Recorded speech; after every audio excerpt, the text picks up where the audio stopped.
Praise the lord.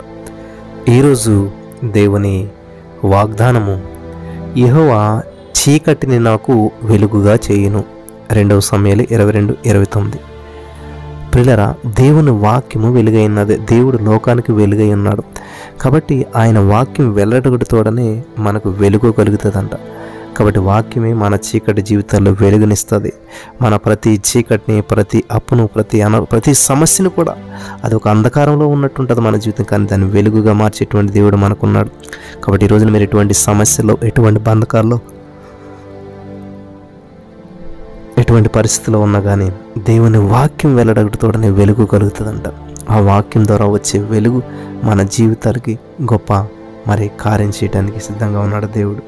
స్తోత్రం దేవా, నీ వాక్యం ద్వారా మా జీవితాన్ని వెలిగించేటువంటి వాడు, మా చీకటినంతా వెలుగుగా మార్చేటువంటి వాడా, మా అంధకారం నుంచి విడిపించేది వాడా, నీకే వందనాలు. ఈ వాగ్దానం స్వతంత్రింపు చేయమని యేసు నామములో ప్రార్థించిన మీ పొందుకుని నమ్మ పరమ తండ్రి, ఆమెన్.